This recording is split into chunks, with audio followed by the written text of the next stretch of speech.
नमस्कार। महात्मा गांधी के आर्थिक चिंतन के वीडियोस की कड़ी में अब हम गांधी जी के स्वदेशी के सिद्धांत पर चर्चा करते हैं। जैसा कि हम इतिहास को उठाकर देखें तो मालूम पड़ेगा कि बहुत सारे ऐसे विचारक हुए उस काल में जब नेशनल मूवमेंट स्टार्ट हुआ। उसके पहले से ही लोगों ने स्वदेशी को अपनाने पर महत्व दिया। गोपाल कृष्ण गोखले रहे हों या हमारे अन्य आर्थिक विकास विचारक जैसे कि दादा भाई नौरोजी। सबसे पहले नौरोजी ने इस बात को बताया कि किस प्रकार से हमारे संसाधनों के द्वारा इंग्लैंड अपना विकास कर रहा है। तब से लोगों के मन में यह बात घर कर गई कि हमें अपना विकास करने के लिए अपनी ही बनी वस्तुओं को खरीदना चाहिए। आज़ादी के आंदोलन में स्वदेशी का एक बहुत बड़ा योगदान रहा। महात्मा गांधी ने अलख जगाई और विदेशी कपड़ों की होली जलाई गई। अनेक स्थानों पर विदेशी वस्तुओं को जला दिया गया, सड़कों पर फेंक दिया गया और इस तरह से स्वदेशी का आंदोलन पूरे देश भर में फैल गया। गांधी जी के चिंतन का और गांधी जी के आर्थिक दर्शन का आधार स्वदेशी ही है।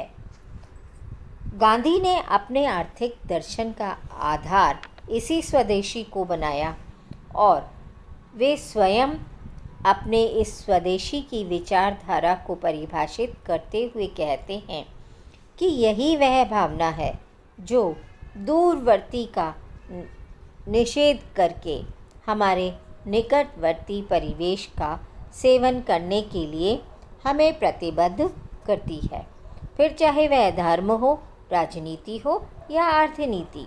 आर्थिक क्षेत्र में गांधी ने स्वदेशी आंदोलन के ज़रिए भारत में बेरोज़गारी समाप्त करने का प्रयास किया। विदेशी उद्योगों के उत्पादनों का भारत में प्रचार प्रसार होने से भारत के ग्रामीण उद्योग धंधे समाप्त होने लगे और इसलिए जो लोग खादी अथवा दूसरे उद्योगों के माध्यम से अपनी जीविका चलाते थे वे बेरोज़गार होने लगे। इससे बेरोज़गारी, भुखमरी, गरीबी बढ़ने लगी। तभी गांधी ने स्वदेशी को वर्तमान समय का युग धर्म कहा। गांधी के अनुसार प्रत्येक सभ्य माने जाने वाले देश अपने यहाँ की उत्पादित वस्तुओं को पूरे विश्व में बेचना चाहते हैं और इस कारण से देशों के मध्य में प्रतिस्पर्धा बढ़ी है। इस व्यापारिक प्रतिस्पर्धा के परिणाम स्वरूप विश्व में 2 महायुद्ध हो गए, क्योंकि बाज़ारों पर अधिकार करने के लिए राजनीतिक सत्ता, कूटनीति और सैनिक बल, इन सब का खुला प्रयोग हुआ। जो सभ्य राज्य ऐसा कर रहे हैं वहाँ का प्रजातंत्र भी सच्चा प्रजातंत्र नहीं है, क्योंकि वहाँ पर भी सत्ता पर नियंत्रण आम आदमी का न होकर चंद उद्योगपतियों और पूंजीपतियों का है। गांधी जी के इन विचारों से लोग प्रभावित हुए। उनके अनुसार अगर हमें समाज को अहिंसा पर आधारित करना है तो हमें बड़े बड़े उद्योगों की आवश्यकता नहीं है, क्योंकि बड़े उद्योगों को चलाने के लिए राजदंड या सैनिक शक्ति अनिवार्य हो जाती है। इसी प्रकार उत्पादन के बड़े पैमाने पर केंद्रित होने से अंतर्राष्ट्रीय व्यापार और अर्थव्यवहार की रक्षा करने के लिए केंद्रीय राज्य सत्ता का होना भी अनिवार्य है, जिससे शक्ति का केंद्रीकरण हो जाता है। इसलिए गांधी जी अहिंसा पर आधारित समाज के लिए केंद्रीकृत बड़े बड़े उद्योगों की अपेक्षा ऐसी व्यवस्था करना चाहते थे जिसमें छोटे उद्योग हों, ग्रामीण उद्योग हों, कुटीर उद्योग हों और जो अपने अपने गांवों की आवश्यकताओं को पूरा कर सकें, एक कुटुंब के द्वारा चलाए जा सकें। अगर ऐसा हो सकेगा तो ग्राम स्वराज हम हासिल कर लेंगे। वे ग्राम स्वराज के पक्ष में इसलिए भी थे कि केवल ग्राम स्वराज ही वह मार्ग है जो पूर्णतया अहिंसा पर आधारित होगा।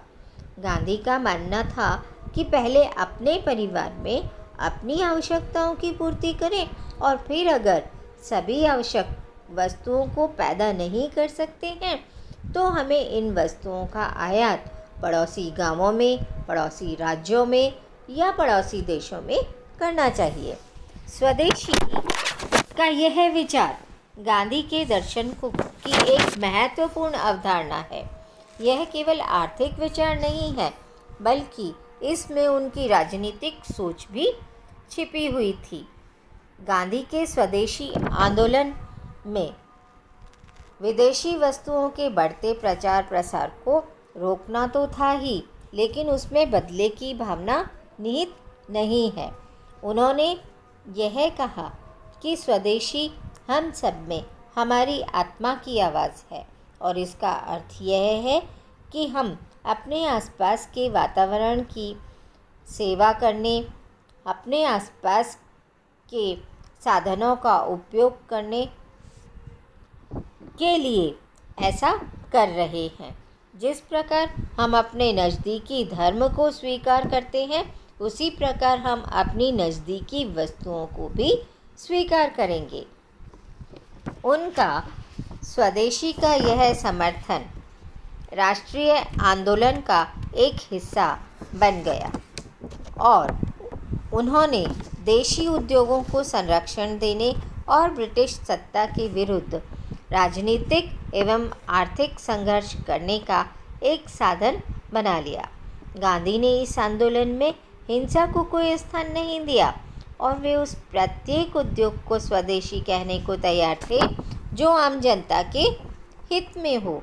स्वदेशी उद्योग के लिए यह आवश्यक है कि उसकी पूंजी व मशीनें स्वदेशी हों तथा उसके द्वारा नियोजित श्रमिकों को जीवन निर्वाह करने योग्य पर्याप्त वेतन मिल सके, रहने को भवन मिल सके।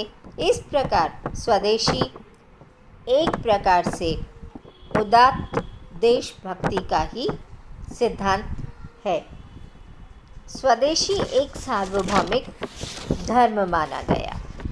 उन्होंने कहा कि हर मनुष्य का कर्तव्य है और इसमें पड़ोसियों के प्रति कोई द्वेष नहीं है।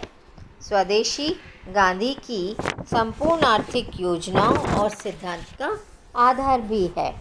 गांधी प्रत्येक गांव में पनपते हुए उद्योगों की रक्षा करना चाहते थे और अधिक से अधिक लोगों को उस प्रकार के रोज़गार से जोड़ना चाहते थे। इसलिए उन्होंने स्वदेशी की वकालत की। चूँकि हमारे यहाँ किसानों को पूरे 12 महीनों काम नहीं मिलता है, इसलिए अवकाश के समय वे खादी अथवा दूसरा कार्य करके अपनी जीविका चलाते हैं। परंतु विदेशी माल के प्रति ये जो आकर्षण है, देशी मिलों के कपड़ों के कारण खादी का उद्योग नष्ट हो गया। कारखानों में तैयार हुए दूसरे माल के कारण ग्रामोद्योग नष्ट हो गए और किसान कंगाली और बेरोजगारी की स्थिति में पहुंचकर शहरों में मजदूरों के रूप में आकर कार्य करने लगे। गांधी मानते थे कि स्वदेशी धर्म सिर्फ हमारे देश के लिए नहीं अपितु सभी देशों के लिए आवश्यक है, क्योंकि प्रत्येक देश अपने यहाँ उद्योग धंधों में उत्पादन करके अपने देश में खपत न होने पर दूसरे देश को निर्यात करने का प्रयास करेगा और इसके कारण अंतर्राष्ट्रीय स्तर पर प्रतिस्पर्धा बढ़ जाती है।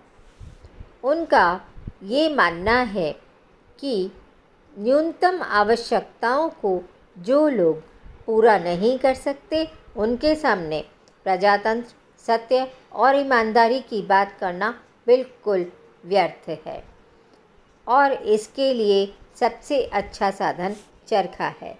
इसलिए चरखे को आधार बनाकर लोगों को संगठित किया जा सकता है। बड़े बड़े उद्योगों में श्रमिक वर्ग का शोषण होता है और वहाँ पर उत्पादन समाज की आवश्यकताओं को ध्यान में रखते हुए नहीं किया जा सकता, बल्कि मालिक अपने लाभ के लिए उस प्रकार के उत्पादन को चुनता है जिससे उसे स्वयं का लाभ अधिक हो, न कि अधिकतम सामाजिक लाभ हो। ऐसे में गांधी ये मानते हैं कि जब तक अहिंसा को स्वीकार नहीं किया जाएगा, तब तक सच्चा लोकतंत्र स्थापित नहीं होगा और राज्य एक लोक कल्याणकारी राज्य भी नहीं बन पाएगा। बड़े बड़े उद्योगों को चलाने के लिए बहुत अधिक श्रमिक वर्ग के शोषण की आवश्यकता पड़ती है और इस प्रकार से छोटे उद्योगों के समाप्त हो जाने का भय बना रहता है। उनके अनुसार उद्योग भारतीय होने चाहिए। भारतीय होने का अर्थ है कि जनता के हित में होने चाहिए और उनमें भारतीयों को ही नौकरियों पर लगाया जाना चाहिए। उसमें लगने वाली पूंजी और मशीनरी भी भारतीय होनी चाहिए। उसमें श्रमिकों को अपने जीवन यापन के लिए वेतन मिलना चाहिए, घर मिलना चाहिए, उनके बच्चों के कल्याण के लिए योजनाएं लागू करने का दायित्व मालिकों का होना चाहिए। 1931 तक गांधी स्वदेशी के आर्थिक पहलू और विदेशी वस्तुओं के आर्थिक बहिष्कार में अंतर कर रहे थे। 1920 में उन्होंने स्पष्ट रूप से कहा कि यह कहना कि बहिष्कार और स्वदेशी एक समान है गलत है। स्वदेशी एक सनातन सिद्धांत है।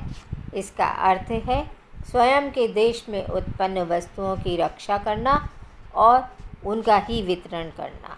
बहिष्कार एक अलग चीज़ है, जो कि दूसरी तरफ एक तात्कालिक उपाय है, जो कि ब्रिटिश सरकार के विरुद्ध एक राजनीतिक हथियार के रूप में काम में लिया जाना चाहिए और इसके उपयोग से भारत के आर्थिक शोषण को समाप्त करना है।